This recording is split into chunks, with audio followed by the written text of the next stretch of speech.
السلام علیکم ناظرین میں جس شخصیت کی بات کر رہا ہوں ہمارے پاکستان کے جانی مانی شخصیت اور ARY کے بہت بڑے صحافی ہیں اقرار الحسن صاحب چند عرصے سے پہلے بھی وہ عمران خان صاحب کے خلاف ٹویٹ کرتے رہتے ہیں، لیکن یہ ایک ذاتی ٹویٹ کیا ہے تو میں ان کو جواب دینا ضروری سمجھتا ہوں۔ انہوں نے ایک ٹویٹ کیا ہے، پہلے وہ یہ بات کرتے رہتے ہیں کہ غزہ کے خلاف عمران خان صاحب غزہ کے حق میں کیوں نہیں بولتے، فلسطین کے حق میں کیوں نہیں بولتے، اور اسرائیل اور امریکہ کے خلاف کیوں نہیں بولتے، ان کے پلیٹ فارم سے یہ آواز کیوں نہیں اٹھتی۔ تو ٹھیک ہے، سیاسی لیڈر ہے پاکستان کا، اس کے ساتھ لوگ ہیں تو ان کو بات شاید میں سمجھتا ہوں کہ یہ اقرار الحسن صاحب ان پر بات کر سکتے ہیں، کیونکہ یہ بھی 25 کروڑ عوام کا حصہ ہیں، کوئی الگ شخصیت نہیں ہے۔ تو بیوی کی یہ ٹویٹ ہے اقرار الحسن صاحب کا، بیوی کی کمائی کھانے والا لیڈر ایسا ہوتا ہے، آپ کے لیڈر عمران خان کا گھر ان کی بیوی نے انہیں لے کر دیا تھا، ویڈیو میں خود مان رہے ہیں، یہ ٹویٹر پر اس کا موجود ہے ٹویٹ۔ تو بیسیکلی وہ یہ PTI کے جو کارکن ہیں ان سے یہ بات کرنے کی کوشش کر رہا ہے، ان کو یہ کہنے کی کوشش کر رہا ہے۔ تو میرا یہ کہنا ہے اقرار الحسن صاحب کو کہ جناب ہمیں کوئی مسئلہ نہیں، کوئی پرابلم نہیں کہ عمران خان صاحب کو بیوی نے گھر لے کے دیا یا عمران خان صاحب نے بیوی کو کچھ لے کے دیا۔ مسئلہ ہمیں یہ ہے کہ اگر ہمارے پیسے استعمال ہوئے، ٹیکس کے پیسے استعمال ہوئے، 25 کروڑ عوام کے پیسے استعمال ہوئے تو پھر ہمیں ضرور مسئلہ ہے،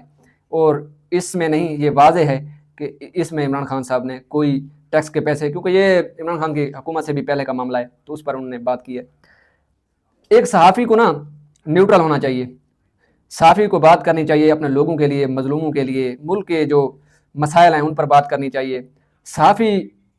اگر اپوزیشن کے ساتھ کھڑا ہو تو سمجھ میں آتی ہے، لیکن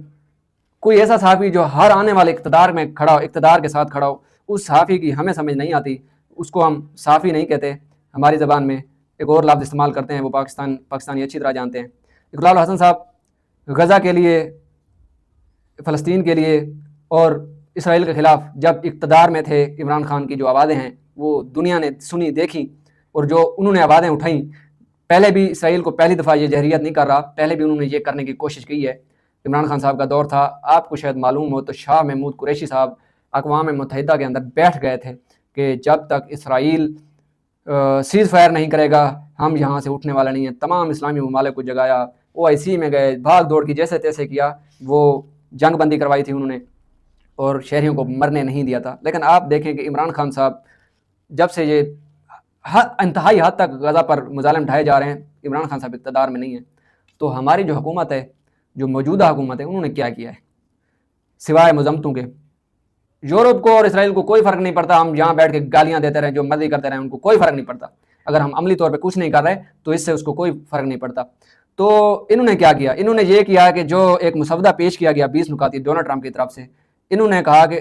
اس پر آنکھیں بند کر کے انہوں نے اعتماد کیا اور ان کے حق میں کہا کہ جی یہ بالکل امن کا پیغمبر ہے، ہمارے ابو جان ہیں، جو فلاں جو بھی ہے، جی یہ غلط کر ہی نہیں سکتے۔ جب ٹویٹ پورا انہوں نے پڑھا تو انہوں نے کہا جی ہمیں تو پتہ نہیں تھا، یہ نکات ہے، سعودیہ سے کہا یہ ہوا وہ ہوا۔ یار یہ کتنی شرم کی بات ہے کہ وہاں 1 لاکھ شہری مارے گئے اور آپ نے پورے ٹویٹ مطلب کہ وہ پورا مسودہ پڑھے بغیر آپ نے کہہ دیا کہ جی ڈونلڈ ٹرمپ نے کہہ دیا تو ٹھیک ہے۔ تو جو شہری مارے گئے وہ اسرائیل نے خود مارے ہیں۔ اسرائیل کی اتنی جرت ہے کہ وہ 3 سے 4 سال 3 ملکوں کے ساتھ، بلکہ 4 ملکوں کے ساتھ، ایران کے ساتھ، حزب اللہ لبنان کے ساتھ، حوثیوں کے ساتھ، حماس کے ساتھ وہ جنگ لڑ سکتا ہے، ان کی اوقات ہے۔ ان کے جو ایرانی میزائل جاتے تھے ان کو اسرائیل انٹرسیپٹ کرتا تھا،